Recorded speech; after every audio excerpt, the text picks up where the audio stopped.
Hollywood, California. This is roll 3. Hold on.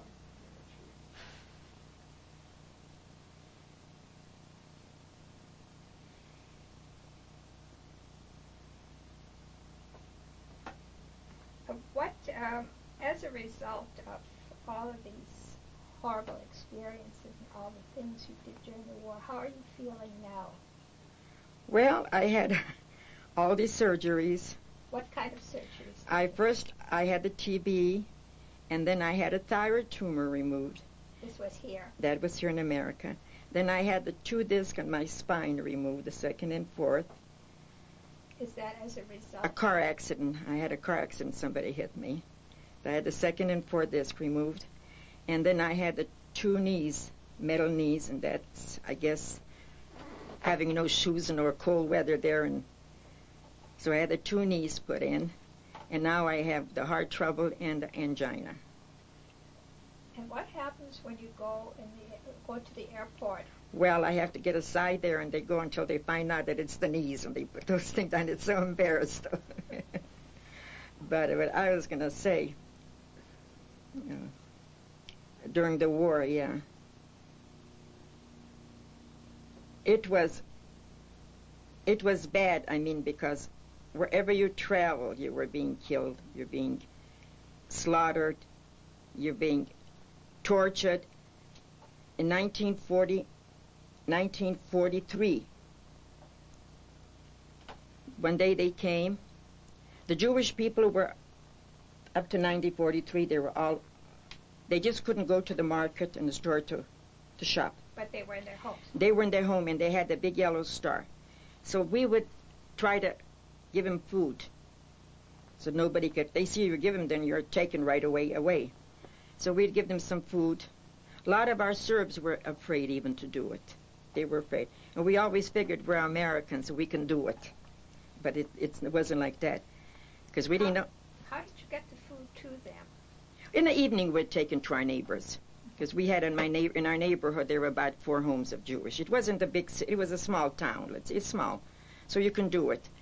So in 1943, I mean, this was without warning. They came in the morning, and just, I think, about 4 months before that, when my brother went in the forest, I told Seymour Epson, go with Joe in the forest.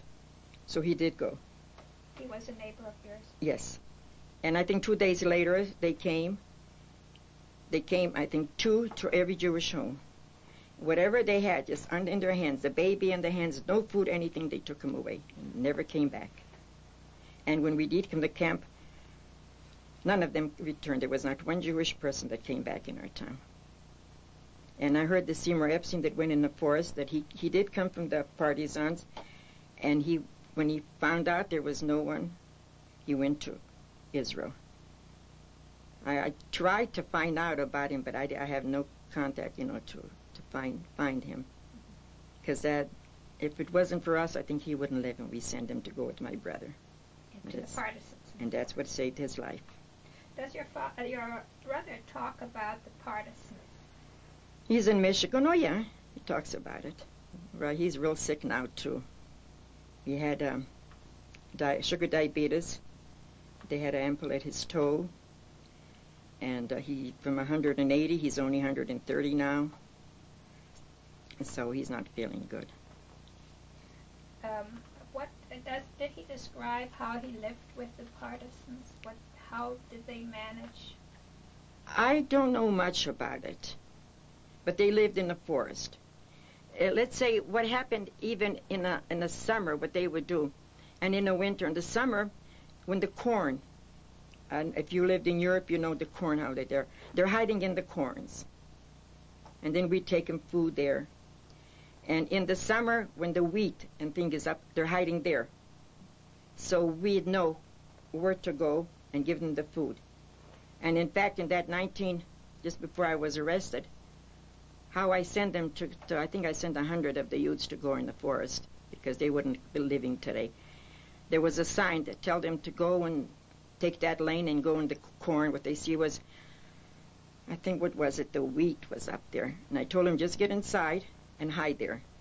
And there was and when you hear 1, 2, 3, That means they're waiting for you. Give the same 1, 2, 3, the boat is waiting, and they take you in the forest. And there was some place in the Srem, across the Danube River. And we didn't have the forest in our town. It was there, the big forest, what they had. And they would go there. And then they also went in Bosnia, in the forest up there. And that's what they were hiding, in Srem and in Bosnia. But the part where we lived, there was no forest. So that's how we used to send them, and that was to send them there, and they'd hide in the corn or in the wheat. And but the Jewish people were just taken without no warning or anything. When you saw that somebody, or heard that somebody wanted to leave or had to leave, how did you go about telling them? You couldn't just approach them. How did you? Well, I couldn't approach everybody, but I usually, when somebody would tell me he wants to go, he's afraid of going up in the war, and then I'd come and tell him. I said, look, just go in that. I tell him what lane to go and where to go. And I said, when you get there, just get inside. And it had to be either when the corns are high or the wheat is over there, only at that time. Stay inside, and then you're going to hear 3 times the clap, so you three times, and that's your... But you couldn't go to these people's homes. No. Did you meet them on a street corner? I see, and we during the war, like I said, half of us was the Germans, half of the city. A fourth were Hungarians, and fourth were Serbs, Gypsies, and Hungarians.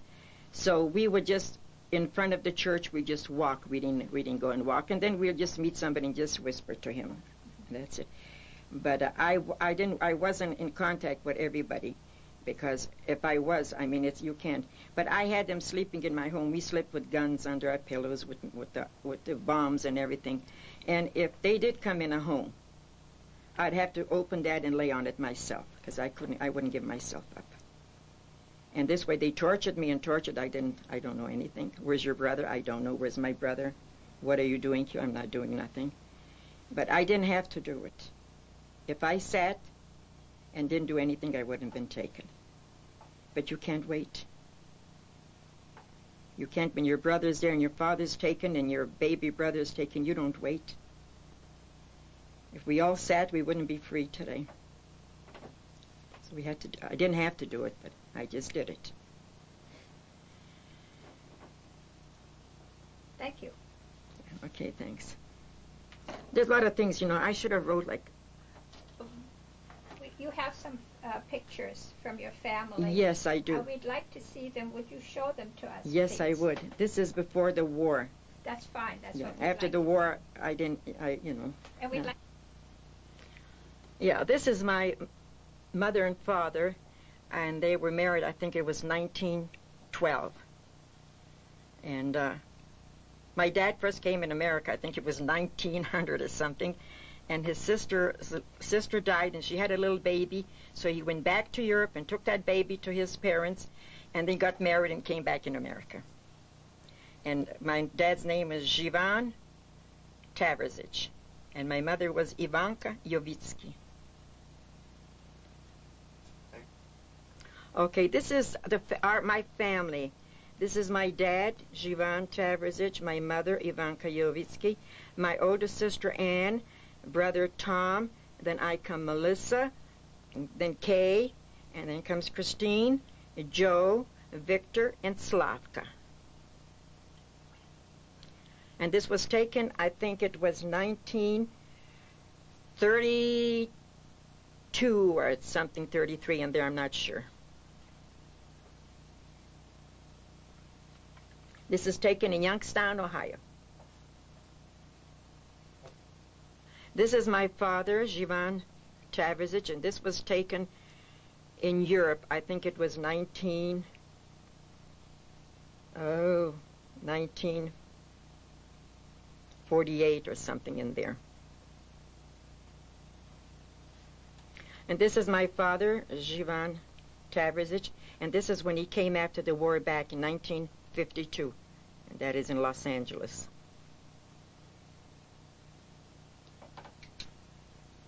Oh, this is the picture of my husband, Sam Damato, and it's me, Melissa Damato, and my older son, Frank Damato, and then Jivan Damato, and my daughter, Sandy Damato. And by the way, I design all the clothes and I make all their clothes. From the day they were born, I think up to them when they're on their own.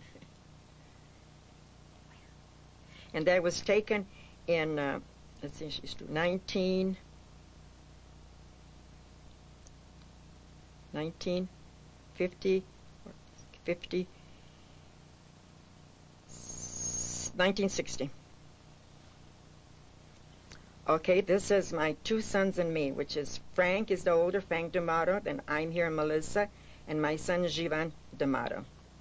And that was taken in 1993 in North Hollywood. 93. Okay, this is Mayor Milica D'Amato and my daughter, Sandy Marovitz, and my two grandchildren, Zachary, which is 5, and Justin, which is 7.5, and that was taken 1993 in Los Angeles, North Hollywood. These are my two grandchildren. The older one is Justin Marovitz, and the younger one is Zachary Marovitz. And this is taken 1992 for Mother's Day in North Hollywood.